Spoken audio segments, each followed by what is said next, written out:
When a natural disaster or a public health emergency occurs, like the COVID-19 pandemic we're currently experiencing, ED visits soar, stress levels of nurses increase, and the demands on your cognitive abilities and emotional equilibrium can impact your mental health.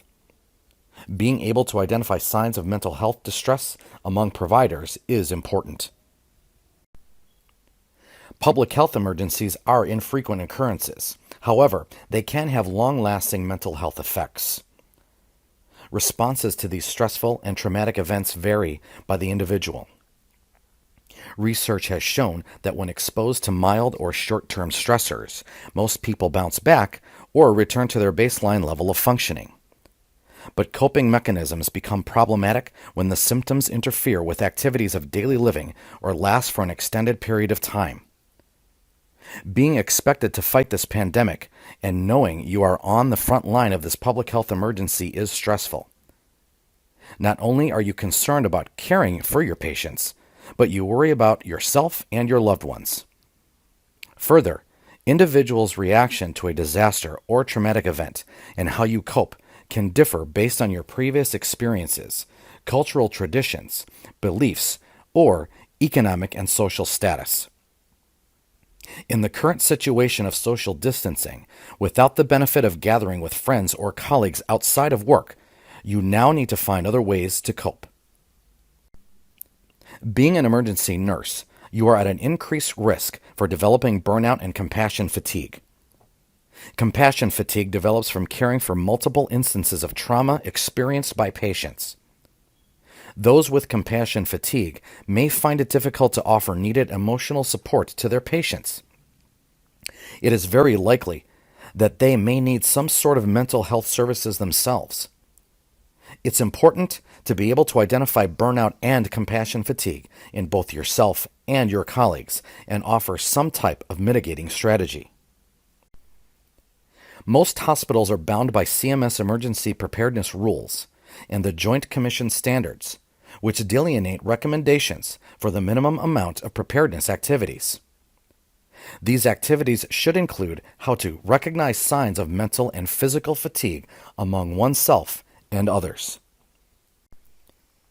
Other organizational strategies include operational debriefing. Operational debriefing is an important routine and formal part of an organization's response to a disaster or traumatic event. It is generally acknowledged as an appropriate practice that helps individuals learn from the event and gain a degree of closure. But not everyone feels comfortable participating in this type of emotional outlet.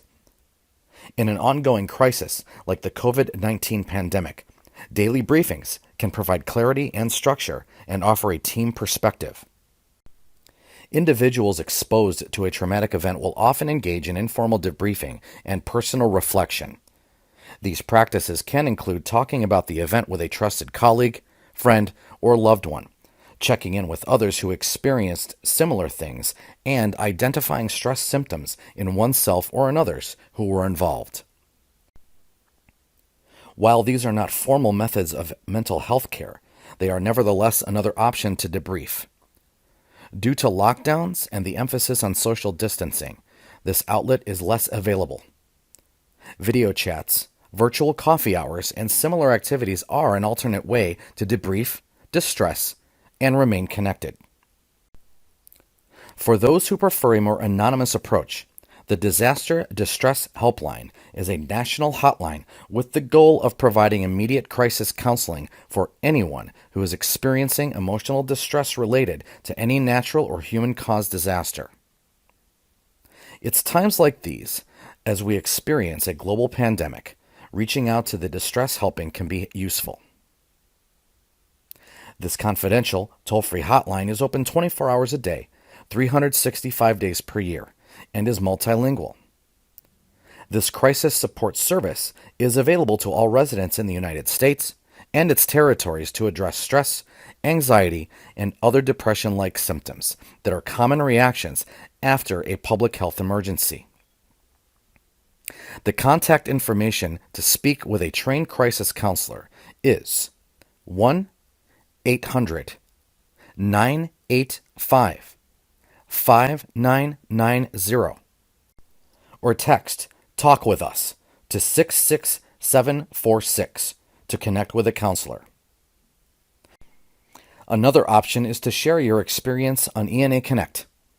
ENA Connect is a social networking platform for ENA members who wish to engage in discussion with other emergency nurses.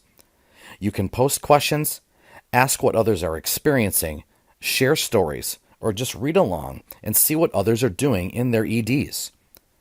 Whichever approach is best for you, we encourage you to take some time for self-care.